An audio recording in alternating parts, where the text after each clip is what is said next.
Hi, boys and girls. It's Mrs. Gearing, and I'm here to do your language lesson this week. So we are looking at lesson 7.05. And before we get started, let's go ahead and check out our targets and gather our supplies. So today we are going to be blending sounds to create words. We are going to work on retelling stories using key details and central messages. We are going to work on a new writing, which will be a narrative to tell about events in order. We are also going to use what's called determiners, and you'll learn about those shortly. So let's see our supplies. You will want your green ELA workbook, a pencil, and you'll want to open your buzz to lesson 7.05. All right, so we are going to start together on my buzz. You don't need to do anything on your computer. Watch and follow along on slides 2 and 3. All right, as always, we're going to start out with our word work, working on our sounds that we're learning this week. So here I have a little quote from our character. My name starts with a blend. Brianna the Brave. These blends look a little different. Let's take a closer look together to see if we can find any patterns. So those blends were BR, so they were our blends. Now let's check out what we've got here. We've got BL. The BL blend says bull, like in black.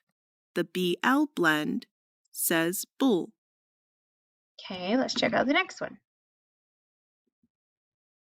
The CL blend says cool, like in claw. The CL blend says cool. Okay. The FL blend says full, like in flamingo. The FL blend says full.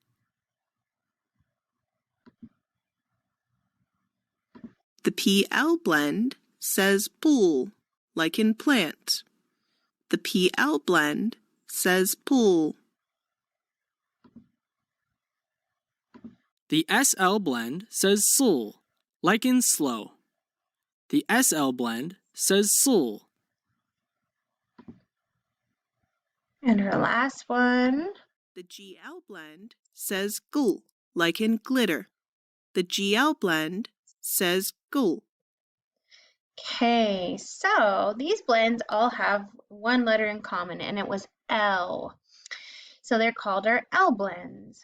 So if you think about the words flashy flamingos, we've got L blends at both of those.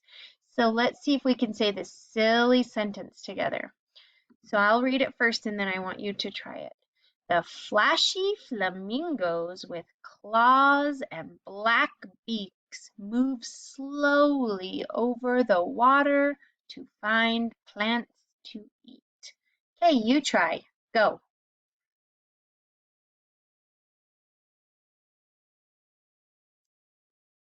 Okay, hopefully you gave some of those words a try. We've got the flashy flamingo with claws and black beaks move slowly over the water to find plants to eat. Now, I want to read it one more time and I want you to clap every time you hear an L blend so we can figure out how many there are. Are you ready?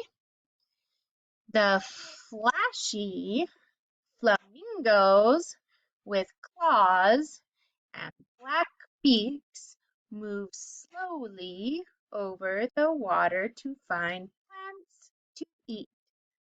Good job. I hope you clapped with me. We had 1, 2, 3, 4, 5, 6 L blend words there. Great job. Okay, let's continue on looking at some more of those sounds. Okay, so I want you to help me try to read these words with our L blends. But first, let's get a tip. Clock, clock, clock. So remember when you read a blend, the sounds need to be read together. So instead of k, l, you read kl. So don't pause between them. We're memorizing that blend as kl. Okay, so here we have our blends. They're in bold, and you can see them here. So, and these are both actually magic E words because the E jumps back and makes the O say O, and same with this one. Okay, so let's try it. We've got globe, globe. globe, Okay, we've got slope, slope. slope, Good. I hope you tried those with me. Good. So let's go ahead and sort some of our blends here. I would like you to point on your screen. Don't push on your screen, but point to which spot you think the word needs to go in as I get to it. Okay, we've got BL blends, CL blends, and FL blends. Okay, I've got the word flock. Where do you think it goes? Point on your screen. Don't jab your screen, just point. Flock. Hopefully you noticed the FL. Okay, here we have flamingo. Flamingo. Do you hear full? I do. Okay, where are you gonna point for blanket? Blanket. Hopefully you said BL. What about black? Black. I hear BL again. Be pointing to where you think they need to go. Claw. Claw. I hear CL. Clap. Clap. Uh-huh. CL. Okay, blue. That's one of our I can read words this week. Blue. Yes, I hear BL. Flame. Flame. I hear FL. Okay, cliff. CL. Good. And we got them all right. We know our L blends. Great. So if you would like to pause the video and do this, try it. It's a good practice in just a blank notebook. You don't have to do it in your ELA green one. Can you write a silly sentence using L blend words to read to someone in your house? Try it out. I dare ya. I think you can do it. Okay, so now that we've done lots of L blend practice, let's see if we can complete our words here. So in our picture, I can see that we have Legos or blocks. Do you think we should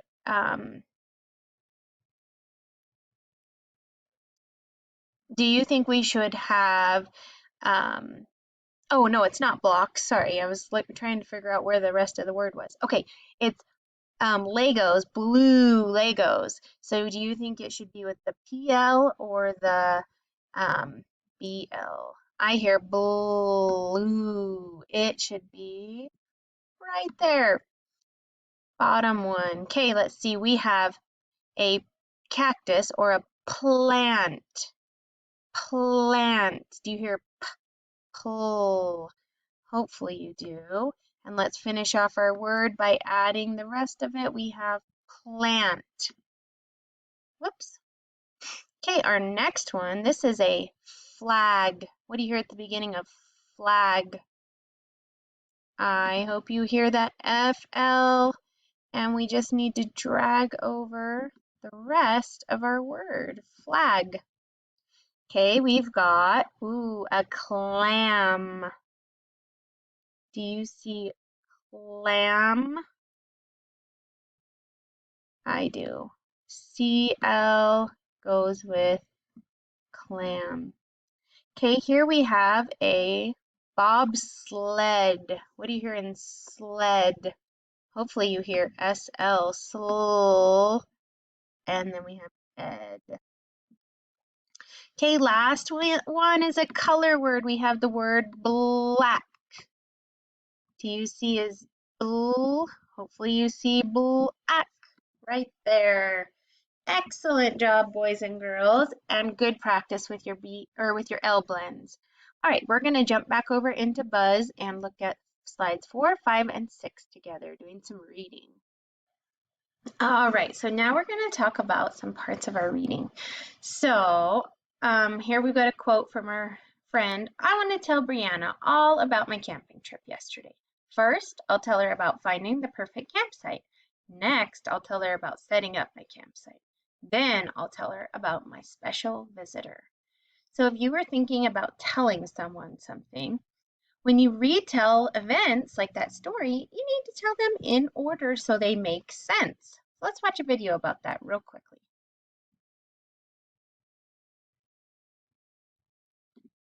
In this video, you'll learn how to retell stories. Why is this important?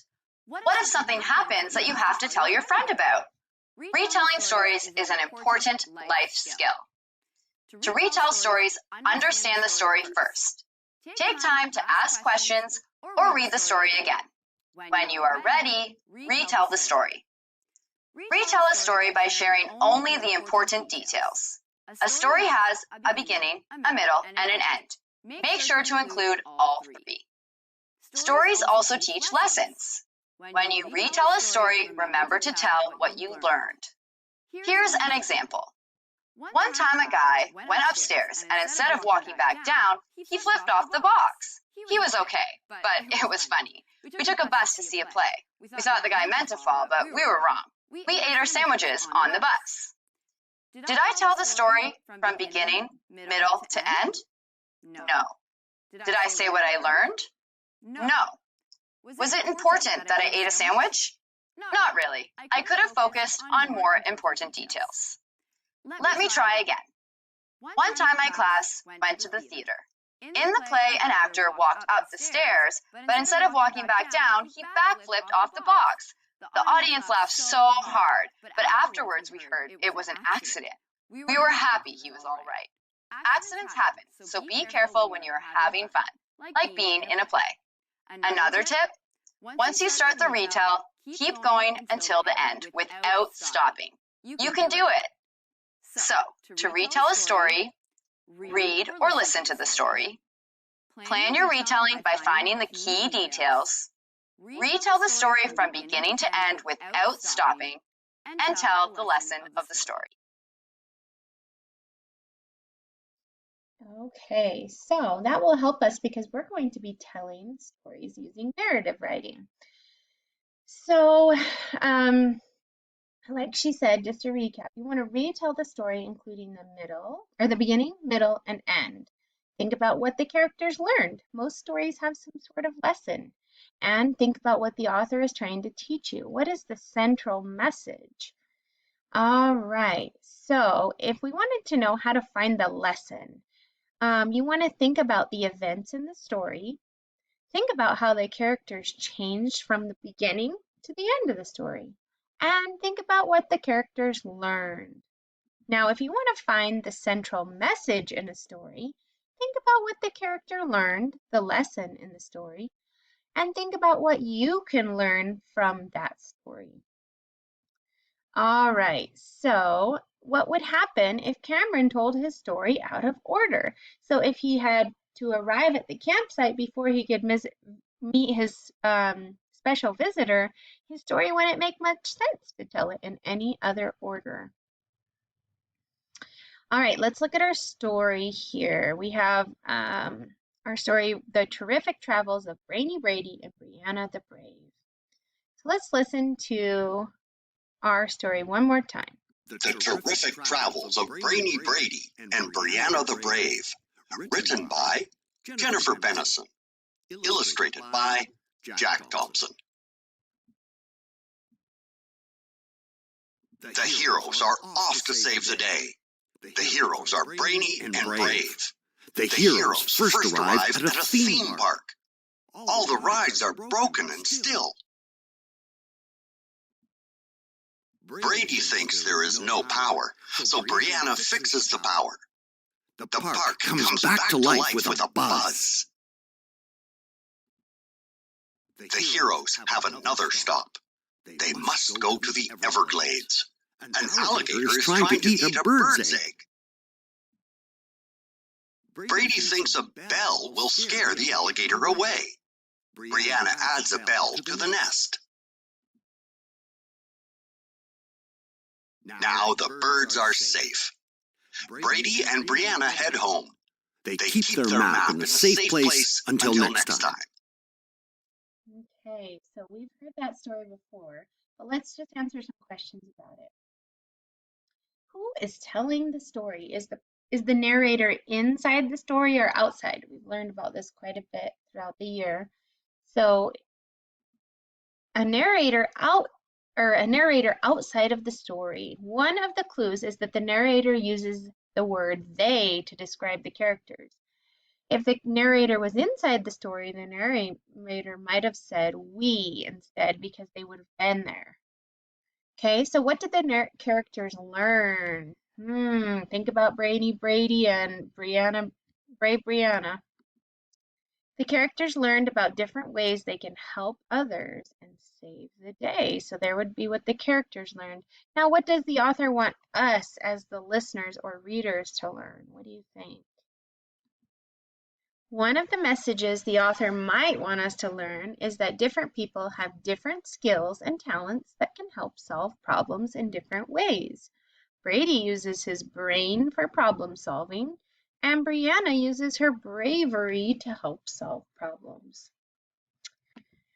So we have another story here, and this one is The Cliff of Presidents. This one is about Max and his class field trip to Mount Rushmore. As you read, think about key details and central messages. The Cliff of Presidents, written by Naomi Jackson, illustrated by Sebastian Abarca. Max and his friends went on a field trip. They took a blue airplane. They went to Mount Rushmore. They were excited to remember the facts they had learned in school. So the characters are key details in this story. Who are the characters in this story? It looks to me like it's Max and his friends. The setting is a key detail in the story. So what is the setting? It looks like Mount Rushmore is the place. And it looks like daytime. They climbed the side of the hill with lots of flags. The first face they saw was President Washington. He was the very first president. Okay, so how would you describe the events on this page? What did they do first? Hopefully you said they climbed the side of a hill with lots of flags. And then they saw the first president, President Washington. The group kept moving to president number 2. Jefferson bought the land that helped make America grow. Okay. So is Jefferson a character in this story? He isn't. But Max and his friends learn about him at Mount Rushmore. President number 3 was President Roosevelt. The group said he was the best. He had so many pets that he could fill a zoo. Wow. So what is a key detail on this page? What that you could include if you were to retell the story? Think about that. Maybe that President Roosevelt was the third president they visited, and that he had so many pets he could fill a zoo. The last phase was President Lincoln. He was kind to everyone. Max's group was glad they saw the old presidents. The old presidents made America better. They worked hard. Okay, so what do you think the closing sentence says about this central message? What do you think the author wanted you to learn? Do you think that they wanted us to learn about hard work and making things better, because these presidents they made America better and they worked hard? So that's kind of a good lesson for the story. So the events in a story are really important, and so when you write yours, it's important you have your events. That's how you know what happens during the story. If you tell the events in a different order, the story won't be the same. It's important to remember the order in which the events happened. Some of the characters were Max and his friends. What did they learn in the story? So you help me pick one. Point to it on your screen. They learned about how to become the president. Is that what they learned on their field trip? They learned about past presidents and why they're important. Or they learned about flying blue airplanes. That sounds kind of not related. I think they learned about past presidents and why they were important. Good job. Some of the characters were Max and his friends. What did they learn? Oh, whoops, we just did that one. What is the central message of the story? So is it being the president is easy and fun? Past presidents worked hard to make America better. The characters climbed the side of a hill with lots of flags. You have to take blue airplane to get to Mount Rushmore. I hope that you remember on that last page where they talked about hard work and making things better. Good. All right, we're almost through this part of our lesson. Sort the events from the story so they are in order in which they happened. And you can always try this on your own if you don't, if you want to after the video, you could pause it and go try it on slide 6. So the group kept moving to president number 2. That definitely wouldn't be the first thing they happened, right? I think you would want to find the one that says they went on a field trip. Do you think that happened first? Max and his friends went on a field trip. Number 1. All right, what next thing that happened was the first president they saw. So we want to find the event that includes the first president. So the first face they saw was President Washington. I would say that should be next. And then after that, it says the group kept moving to President 2. Do you think that would be the next thing? I think so. Number 2. President 3 was Roosevelt. That sounds good. And Max's group was glad they saw the old presidents. That was the kind of the end of the story, right? Good. I hope you were able to follow along and do that with me. All right. Okay, it is time to move on from our reading onto our writing workshop. So we're going to talk about words that help us know who things belong to.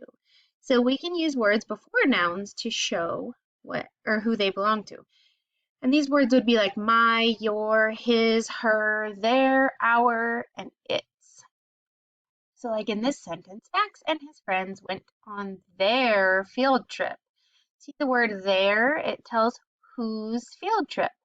Max was excited to remember his president facts from school. See that word his tells whose president facts? Good. So these are what we call a determiner. So a determiner is a word that gives characteristics to the noun. And a possessive determiner comes before a noun and shows ownership. So if Max and his friends went on their field trip, then the word their shows that the field trip belongs to Max and his friends. So in these examples, the subject in the sentence is the first word in the sentence. The possessive determiners are written in bold letters, and the nouns that they come before are in italics. So if you look at these sentences here, you can see them. I like my school. You went to your class.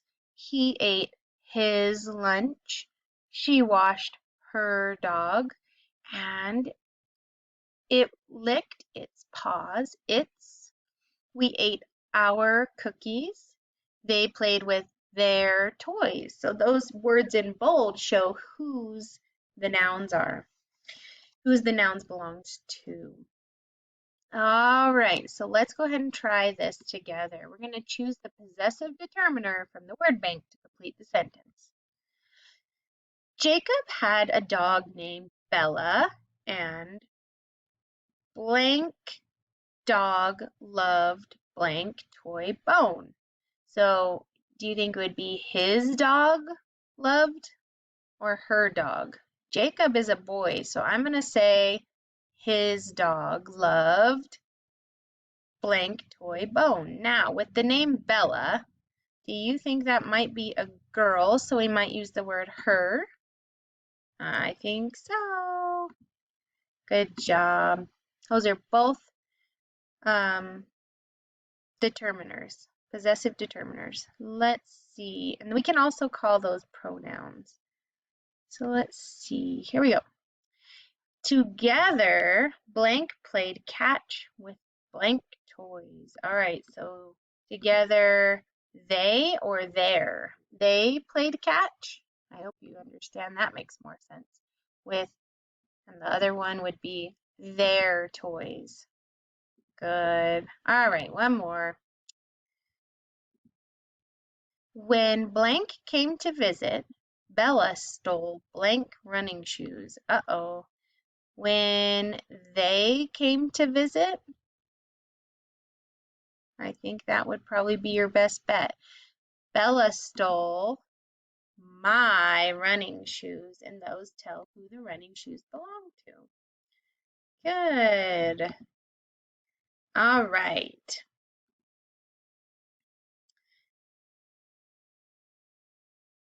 Let's go ahead and practice those.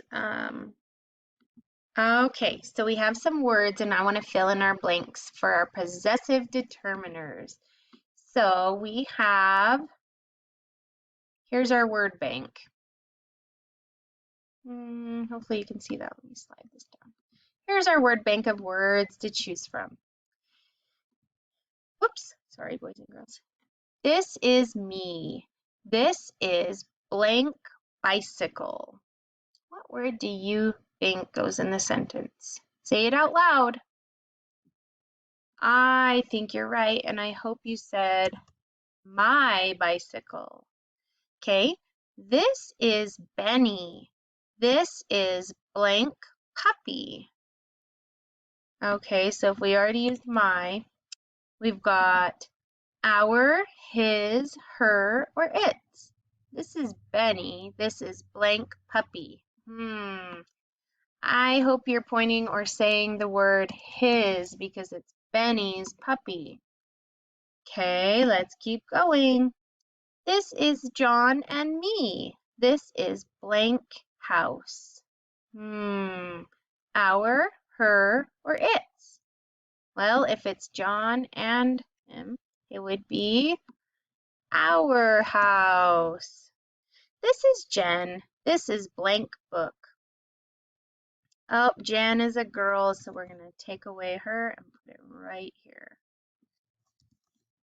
Okay, and our last one, we only have one word left. This is a kitten, and this is its toy. Good. We'll practice that some more throughout the week. All right, boys and girls, the last part of our lesson today is our writing. We are going to be starting a narrative writing. So let's remind ourselves about that by watching this narrative writing video.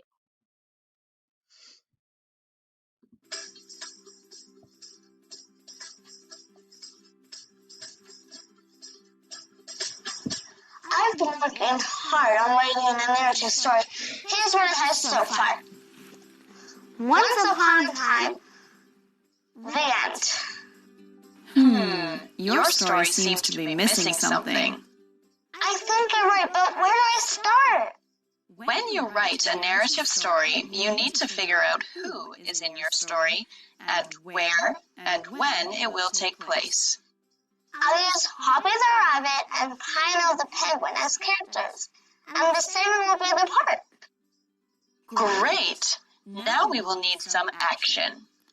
What events will happen first, next, then, and last? Let's see. First, Hoppy opens a hot dog stand in the park. Next, Pino gets jealous and steals all Hoppy's hot dogs. Then, the hot dogs go bad and get really stinky. Last, Hoppy and Pino open a Pizza Dog's food truck together. Let's put everything together and add some more details. Once upon a time, Hoppy and the rabbit opened a hot dog stand in the park. First, Pino the penguin had a pizza truck and didn't like Hoppy being there. Next, he stole all Hoppy's hot dogs and hid them behind his pizza truck. Then, hot dogs started to go bad and stink. No one wanted to go to Pino's pizza truck because it was so stinky. Pino was sorry he stole the hot dogs. Hoppy had an idea. They could open Pino and Hoppy's Pizza and Dogs. Last, Hoppy bought new hot dogs, and Pino brought the pizza toppings. Together they were busier than ever. Now that's what I call a story. Remember, narratives need characters, settings, and events to help move the story along. It's amazing. What a great story you can create when you use your imagination. All right, before I send you off to finish up your work, let me tell you what you're going to be writing about. So you're going to be doing a narrative about someone that you admire. So it's kind of along the lines of how we've been looking at heroes, but it's someone you admire and how they might use their ability to help others. So not everybody who is a hero wears a cape and is a superhero, but everyday people are heroes as well. So think of someone you admire and how they help others that could make them a hero to you. So you want to think about how they arrived, how they found out people needed help, and how they used their ability to help others. So let me show you my example so you will have an idea as you start yours. All right, so on page 177 of your workbook, you will complete this graphic organizer and you will submit it to your teacher. So think first, brainstorm, who is your everyday hero that is a normal person who you look up to? Is it a dentist? Is it a doctor? Is it a teacher? Is it just one of your family members who does things for other people? Is it and let's see, an athlete, or is it a I don't know, a president, somebody who you admire, meaning you look up to them? And how do they use their abilities to help others? So I chose someone who's personally close to me, and I'm going to tell a story about that. So you probably would be able to tell a story better about somebody you know rather than maybe a famous person, because you won't really have, maybe you do have a story with a famous person, but a story about how the day was saved when I was there is probably easier to tell with somebody I know. So I chose my dad, who actually was a firefighter growing up when I was younger. So he was a hero in my eyes on a daily basis, but I chose him because of this one story that I wanted to tell. So here I listed my characters, me, my dad, and our family. Then my setting was in the car on a road trip. Okay, now my events that I included here, my first thing, remember they should go in order. The first thing that happened, we went on a family road trip to Boise. So this is where we started. We started our road trip. Then we saw a very bad car accident that happened right before we drove up. So we stopped and Dad went to start helping people who were trapped under their truck because there were no ambulances or fire trucks there yet. Someone else who drove up called 911 and the ambulances arrived and we got to continue on our road trip while those people got more help that they needed. So to me, that was a time when I saw someone in my life do something that saved the day for other people. Now, my opening sentence is the one that's going to hook my readers, make them interested to read more about my story. So this is what starts my story. My dad is a hero because he never hesitates to help others. So you can think of your own opening sentence, and it may be something like, one sunny day as we drove down the highway, we saw a horrible accident, and you can tell about what happened. But think about your own story. Think about maybe it's your one of your parents and what they do for their job that makes them a hero to you. Maybe it's one of your siblings. Maybe it's a friend or a teacher or a coach, someone in your life who does something that helps others that you could tell a story about. And that is what you will turn in, and we will obviously go through the writing process and you will write a sloppy copy later, but today is just graphic organizer. Then you'll do a sloppy copy in the next lesson, then a clean copy, and then you'll submit those later. So make sure you do your graphic organizer and submit it to your teachers. Thanks, boys and girls. Have a great day.